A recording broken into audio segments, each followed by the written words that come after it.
கூட ஒரு மனிதனை பார்க்க போறோம். யாரை பார்க்க போறோம்னா, சிலுவையில் வெற்றி சிறந்த ஒரு மனிதனை பார்க்க இருக்கலாம். என்ன சொல்லிப்ப, இவனுக்கு ஒரு சாகு வர மாட்டேக்க, எவனுக்கெல்லாம ஊர்ல சாவு வருது, இவனுக்கு ஒரு சாகு வர மாட்டேக்க சொல்லி அவங்கள பார்த்து திட்டி இருப்பாங்க. அவங்க சொந்த பந்தங்களா இருக்கட்டும், எல்லாரும் என்ன பண்ணிருப்பாங்க, இவனை இழந்த மனுஷனா தான் எல்லாரும் பார்த்துக்கிட்டே இருந்தாங்க. எப்பா சிலுவையில அறைய போறாங்க, இன்னும் கொஞ்ச நேரத்துல சாக போறான், இவன் லைஃப் முடிஞ்சிச்சு, இனி என்ன செய்ய போறான், நரகத்துக்கு தான் போக போறான், எப்பா என்னை விட்டு எல்லாமே முடிஞ்சிச்சுன்னு சொல்லி அந்த வாலிபனை நினைச்சு பார்த்துக்கிட்டே சிலுவையில அறைஞ்சிருக்கிறாங்க. ஒரு மன்னிப்பாரா மன்னிப்பாரா நினைக்கும் போது அங்க இருந்து பார்த்துக்கிட்டே இன்னைக்கு என்ன பண்ணுவது தெரியுமா, என் பரதேசில இருப்பிட்ட பாவம் செய்தாலும் உன் பாவத்தை மன்னிக்கிறவர் இயேசு. அதனாலதான் இன்றைக்கு அவர் சிலுவையில மரித்து இன்றும் ஆண்டவர் என்ன செஞ்சார், 3ஆம் நாளை எழுப்பி நான் உன் பாவத்தை மன்னிக்க தான் சிலுவையில வெற்றி சிறந்திருக்கிறேன்னு சொல்றாங்க.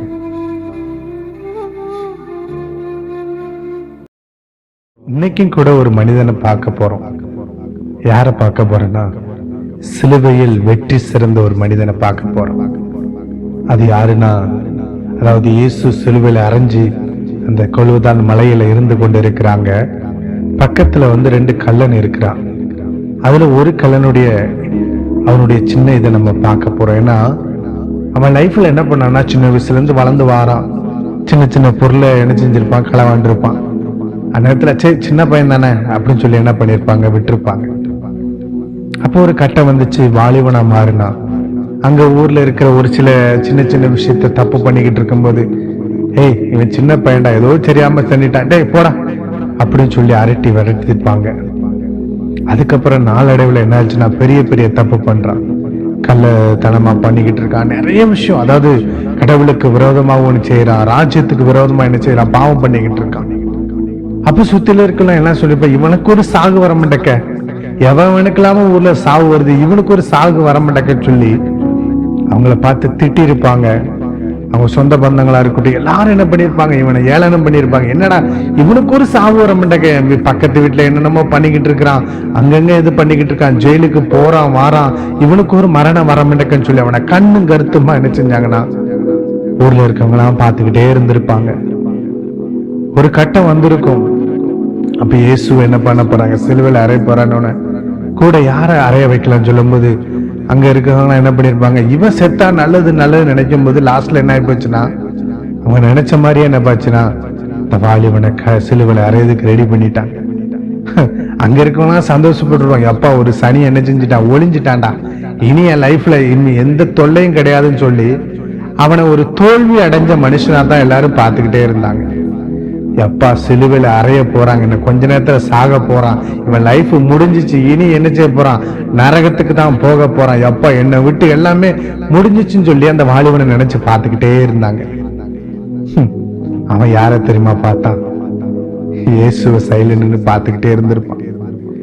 என்னடா இவரை பத்தி நிறைய கேள்விப்பட்டிருக்குமே, இவன் பரிசுத்தமான தேவன் அல்லவா, ஒரு கல்லரின் மத்தியில, அதாவது 2 கல்லர் மத்தியில ஒரு பரிசுத்த தேவன் தொங்கிக்கிட்டு இருக்காரு, இவரை குறிச்சு நிறைய கேள்விப்பட்டிருக்கிறேன், நான் பாவம் பண்ணது உண்மைதான், அதாவது நிறைய வாட்டி நான் என்ன செஞ்சிருக்கிறேன், நிறைய தப்பு பண்ணிருக்கிறேன், ஆனாலும் கூட இவரை பத்தி நான் கேள்விப்பட்டிருக்கிறேன், இவர் இந்த நேரத்துல மன்னிப்பாரா, இவரே கஷ்டத்துல இருக்கிறாரு, சிலுவையில அறைஞ்சிருக்கிறாங்க, இவர் மன்னிப்பாரா மன்னிப்பாரா நினைக்கும் போது அங்க இருந்து பார்த்துக்கிட்டே இருக்கும்போது இயேசு இவனையும் பார்த்திருப்பார்ல, டேய் உன்னை யாரு வெறுத்தாலும் சரி, நீ நினைச்சிருக்க அந்த சிலுவையை விட்டு என்னை யாருமே எனக்கு விடுதலை கொடுக்க முடியாது, என் லைஃப் இதோட முடிஞ்சிச்சு, ஆண்டவரே இனிமே என் லைஃப் நரகதான் அப்படின்னு சொல்லி நினைத்து கொண்டிருக்கிறாயா, இந்த சூழ்நிலையும் நான் உன்னை மீட்டெடுப்பேன்.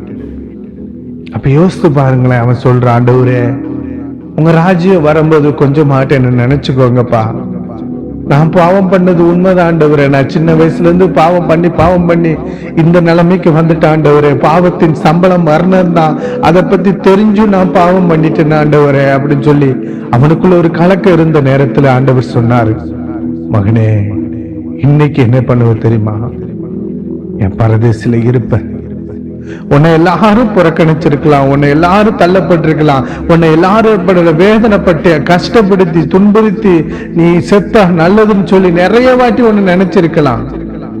ஆனா நான் உன்னை என்ன தெரியுமா நினைச்சேன், என் பக்கத்துல சிலுவையில ஒரு நாள் நீ தொங்கி இருப்ப. அந்த நேரத்துல எல்லாரும் சொல்லியிருப்பாங்க என் லைஃப் முடிஞ்சிச்சுன்னு சொல்லி. ஆனாலும் நான் என்ன தெரியுமா நினைச்சேன், இந்த பாவ சரீரத்திலையும் சரி, இந்த போராட்டத்திலும் சரி, உன்னை மீட்க எடுக்கிற நான் அதுக்காக தான் ரத்தம் சிந்த போகிறேன்னு சொல்லி அவர் ஆசையா என்ன தெரியுமா செஞ்சாரு, பரலோகத்துக்கு, அதாவது பரதேசிக்கு அவனை எடுத்துக்கொண்டார். அப்ப யோசித்து பாருங்களேன், நம்ம நிறைய வாட்டி அப்படிதான் சின்ன சின்ன வயசுல பாவம் பண்ணிக்கிட்டு ஆண்டவருக்கு விரோதமாகும், கடவுளுக்கு விரோதமாகும் நிறைய விஷயம் செஞ்சிருப்போம்ல. அப்ப என் லைஃப்ல இனிமே அவ்வளவுதானா, என் லைஃப்ல இனி எனக்கு பாவத்தை மன்னிக்கிறதுக்கு யாருமே இல்லையா அப்படின்னு சொல்லி நீங்க நினைக்கிறீங்களா? அந்த கல்லனை நினைச்சது போல சிலுவை நேரத்துல கூட அவர் மீட்டெடுத்த தேவன் இன்றைக்கு உங்களை பார்த்து சொல்லுகிறார், நீ எப்பேற்பட்ட பாவம் செய்தாலும் உன் பாவத்தை மன்னிக்கிறவர் இயேசு. அதனாலதான் இன்றைக்கு அவர் சிலுவையில மரித்து இன்றும் ஆண்டவர் என்ன செஞ்சார், 3ஆம் நாளை எழுப்பி நான் உன் பாவத்தை மன்னிக்க தான் சிலுவையில வெற்றி சிறந்திருக்கிறேன்னு சொல்றாங்க. அப்ப இதுவே நிறைய வாட்டி என்ன செஞ்சிருவாங்க, நிறைய பேரு இயேசு பாவத்தை மன்னிச்சுட்டாரு, பாவத்தை மன்னிச்சு மறுபடியும் பாவத்துல விழுகிறோம்ல. வேத வசனம் சொல்லுகிறது, அந்த இயேசுவை நம்ம என்ன பண்றோம்னா பாவம் பண்ண பண்ண பண்ண மறுபடியும் சிலுவையில அறையிறோமா. அப்ப அப்படிப்பட்ட தப்பு செய்யாதீங்க. அந்த கல்ல நினைச்சா இனி என் லைஃப் முடிஞ்சுன்னு சொல்லும்போது ஒரு வார்த்தை சொன்ன, ஆண்டவரே நீங்க பரலோகத்துக்கு போகும்போது என்ன நினைச்சுக்கோங்கப்பான்னு சொல்லும் பொழுது, டே நான் உன்னை உள்ளங்கையில வரைஞ்சிருக்கிறேன், நீ உன்னை நினைச்சுக்கிடுவேன்னு சொல்லி அவர் பரதேசி கொண்டு போனது போல இன்றைக்கு ஆண்டவர் சொல்லுகிறார், நீ எப்பேற்பட்ட பாவியா இருந்தாலும் உன்னை நேசிப்பேன். பாவத்தை வெறுக்கிற தேவன் பாவியை அவர் நேசிக்கிறார். அதனால சோர்ந்து போகாதீங்க. அதனால கர்த்தர் யாரையும் மன்னிப்பார், எப்பேற்பட்ட சூழ்நிலையும் மன்னிப்பார். அதே மாதிரி மறுபடியும் என் பாவத்தை மன்னிப்பார்னு சொல்லி பாவம் செய்யாதபடிக்கும் நீங்க எச்சரிக்கையா இருங்க. ஏன்னா அவர் பரிசுத்தர். அவர் எங்கேயாட்டும் இருப்பாரா, அதாவது மலையில இருப்பாரா, இல்லாட்டா ஏதோ அதாவது மரித்து உயிர் தெளிந்த தேவன் எங்கேயாட்டும் பெரிய பெரிய பில்டிங்லயோ இல்லைன்னா ஏதோ சர்ச்சிலேயோ எங்கேயாட்டும் இருப்பான்னு சொல்லி நீங்க நினைக்கிறீங்களா? அப்படி இல்லைங்க. உங்க உள்ளத்துல அவர் இருக்க விரும்புகிறார்.